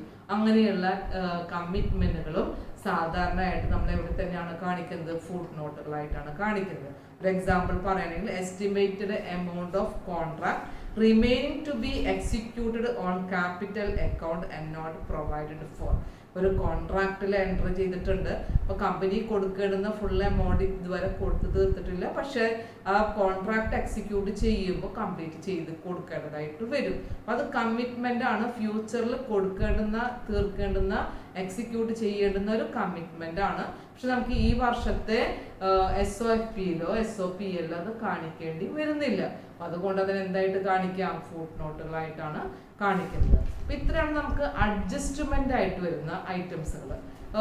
ഈ പറഞ്ഞ കോണ്ടിജന്റ് കമ്മിറ്റ്മെന്റുകൾക്ക് മറ്റൊരു എക്സാമ്പിൾസുകളാണ് പറയുന്നത്. Uncalled liability on shares and other investment partly paid. Uncalled ആയിട്ട് വരുന്ന ഷെയർസുകൾ, ഇൻവെസ്റ്റ്മെന്റുകളൊക്കെ ആണെന്നുണ്ടെങ്കിൽ നമുക്ക് ഭാവിയിൽ അതെന്ത് ചെയ്യേണ്ടതായിട്ട് വരും, കമ്മിറ്റ്മെന്റ് ആയി വരും. അപ്പൊ അതാണ് ഇവിടുത്തെ എക്സാമ്പിൾസുകൾ പറയുന്നത്. പക്ഷെ നമുക്ക് ഏതെങ്കിലും ഒരു ഐറ്റം ഇത്തരത്തിൽ വരുന്നുണ്ട് എന്നുണ്ടെങ്കിൽ നമ്മൾ അതിനെ ശ്രദ്ധിക്കേണ്ടുന്നത് ഫുട് നോട്ടായിട്ടാണ് അതിനെ കാണിക്കേണ്ടത് എന്നുള്ളതാണ്. ബാക്കി വന്നിട്ടുള്ള എല്ലാ ഐറ്റംസുകളും നമ്മൾ ഇത്രയൊരു 14 പോയിന്റ്സുകൾ പറഞ്ഞു. ആ 14 പോയിന്റ്സുകളെല്ലാം ഇതുപോലെ ഒന്നുകിൽ SOPL അല്ലെങ്കിൽ ഒന്നുകിൽ സ്റ്റേറ്റ്മെന്റ് ഓഫ് ചേഞ്ച് ഇൻ ഇക്വിറ്റിയിൽ, അതേസമയം SOFPയിലും നമ്മൾ എന്ത് ചെയ്യേണ്ടതായിട്ട് വരും, കാണിക്കേണ്ടതായിട്ട് വരും. അതുകൊണ്ട് നമ്മൾ ഈ അഡ്ജസ്റ്റ്മെന്റ് ഐറ്റംസുകൾ വളരെ കൃത്യമായിട്ട് അതിന്റെ റൂൾ പഠിച്ചിരിക്കണം, എവിടെയാണ് അഡ്ജസ്റ്റ് ചെയ്യേണ്ടത് എന്നുള്ളത് മനസ്സിലാക്കിയിരിക്കുകയും ചെയ്യണം. ഓക്കെ, ഇന്നത്തെ ക്ലാസ്സിൽ ഇത്രയാണ് ഉദ്ദേശിക്കുന്നത്. ഈ അഡ്ജസ്റ്റ്മെന്റ് ഐറ്റംസുകൾ ഏതൊക്കെയാന്നുള്ളത് നന്നായി ക്ലിയർ ആയിട്ട് പറയണം. കോർപ്പറേറ്റ് ഡിവിഡൻഡ് ടാക്സ് പറഞ്ഞിട്ടുണ്ട്, ട്രാൻസ്ഫർ ടു റിസർവ് എന്ന് പറയുന്നത്, അതുപോലെ തന്നെ provision for taxation, TDS tax deducted at source. Next പറഞ്ഞിട്ടുള്ളത് ഇൻട്രസ്റ്റ് ഓൺ ലോൺസ് ഡ്യൂ ആണ്, depreciation, closing stock, provisions, outstanding expenses, prepaid expenses. Then next പറഞ്ഞത് accrued income, income received in advance, advance payment of tax, last one provision for taxation. ഈ ഐറ്റംസുകളൊക്കെ എങ്ങനെയാണ് നമ്മൾ adjust ചെയ്യുക എന്ന് പറയുന്നതിന്റെ റൂളുകളൊക്കെ കൃത്യമായിട്ട് ഇവിടെ എക്സ്പ്ലെയിൻ ചെയ്ത് പറഞ്ഞിട്ടുണ്ട്. ഈ റൂളുകൾ നമുക്ക് പഠിച്ചെങ്കിൽ മാത്രമാണ്, അതായത് ഒരു അഡ്ജസ്റ്റ്മെന്റ് ഐറ്റം ഇതുപോലെ വന്നു കഴിഞ്ഞാൽ നമുക്ക് അത് എവിടെയൊക്കെയാണ് എടുക്കേണ്ടത് എന്നുള്ളത്, എവിടെയൊക്കെയാണ് അതിനെ ട്രീറ്റ്മെന്റ് ചെയ്യേണ്ടത്, കാൽക്കുലേറ്റ് ചെയ്യേണ്ടത് എന്നുള്ളത് നന്നായി മനസ്സിലാക്കിയെങ്കിലാണ് നമുക്ക് SOFP ആവട്ടെ SOPL ആവട്ടെ വളരെ കറക്റ്റ് ആൻസറിലേക്ക് എത്തിക്കാനായിട്ട് കഴിയുള്ളൂ. അപ്പോൾ നമ്മൾ ആ ഫോർമാറ്റ് മാത്രം പഠിച്ചു കഴിഞ്ഞാൽ പോരാ. ഫോർമാറ്റ് കൃത്യമായി പഠിക്കുന്നതിനോട് കൂടെ തന്നെ ഈ അഡ്ജസ്റ്റ്മെന്റ് ഐറ്റംസ് കൂടെ നമ്മൾ ഒന്നുകൂടെ ക്ലിയർ ആയിട്ട് മനസ്സിലാക്കിയിരിക്കണം. അതുകൊണ്ടാണ് ഇത്രയും അതിൻ്റെ ഓരോ റൂളുകളും ഓരോ പോയിന്റ് വൈസ് ആയിട്ട് ഇവിടെ പറഞ്ഞിട്ടുള്ളത്. നമുക്കിതിനെ ഒന്നും കൂടെ ക്ലിയർ ആയിട്ട് മനസ്സിലാകണമെന്നുണ്ടെങ്കിൽ പ്രോബ്ലം സോൾവ് ചെയ്യണം. അപ്പൊ പ്രോബ്ലം നമ്മൾ ഇതുവരെ ചെയ്തിട്ടുള്ളതെല്ലാം ഇത്തരത്തിലുള്ള അഡ്ജസ്റ്റ്മെന്റുകളൊന്നും ഉണ്ടായിരുന്നില്ല. ആ ഫോർമാറ്റ് നമുക്ക് ക്ലിയർ ആവാനുള്ള, ഫോർമാറ്റിൽ വരുന്ന ഐറ്റംസുകൾ എങ്ങനെയൊക്കെ ഉണ്ടോ അതിനനുസരിച്ചുള്ള ക്വസ്റ്റ്യൻസുകളാണ് നമ്മൾ ഇതുവരെ ആൻസർ ചെയ്തത്. ഇനി നമുക്ക് ഐറ്റംസ് ട്രയൽ ബാലൻസ് പോലുള്ളത് തരും, അതേസമയം അഡ്ജസ്റ്റ്മെന്റ് ആയിട്ട് ഇതുപോലുള്ള കുറച്ച് അഡ്ജസ്റ്റ്മെന്റുകൾ തരും. അതിൽ നിന്ന് SOFPയും SOPLും തയ്യാറാക്കണം. അപ്പൊ നമ്മൾ അവിടെയാണ് ശ്രദ്ധിക്കേണ്ടത്. SOPL തയ്യാറാക്കണമെങ്കിൽ അതിന്റെ ഫോർമാറ്റ് അറിയണം, SOFP തയ്യാറാക്കണമെങ്കിൽ അതിന്റെ ഫോർമാറ്റും അറിയണം. അതിനോടൊപ്പം ഈ അഡ്ജസ്റ്റ്മെന്റ് പറയുന്ന ഐറ്റംസുകൾ ഉണ്ടെങ്കിൽ അതെങ്ങനെയാണ് ഈ രണ്ട് സ്റ്റേറ്റ്മെന്റുകളിലും ഇൻക്ലൂഡ് ചെയ്യേണ്ടത്, അല്ലെങ്കിൽ അതിനെങ്ങനെയായിരിക്കും ട്രീറ്റ് ചെയ്യേണ്ടത് എന്നുള്ളതും കൂടെ പഠിക്കേണ്ടത്. ഓക്കെ, ക്ലിയർ ആയിട്ടുണ്ടാവുമെന്ന് വിശ്വസിക്കുന്നു. Okay, thank you. നെക്സ്റ്റ് ക്ലാസ്സുകളിൽ മുതൽ നമുക്ക് ഈ പറയുന്ന അഡ്ജസ്റ്റ്മെന്റ് ഉൾപ്പെടുന്ന പ്രോബ്ലംസുകളാണ് ഇനി സോൾവ് ചെയ്യാനുള്ളത്. ഇനി കണ്ടിന്യൂസ് ആയിട്ട് കുറെ പ്രോബ്ലംസുകൾ സോൾവ് ചെയ്തെങ്കിൽ മാത്രമേ നമുക്ക് ഈ പറഞ്ഞ അഡ്ജസ്റ്റ്മെന്റുകൾ റൂളുകളൊക്കെ ക്ലിയർ ആവുള്ളൂ. Thank you.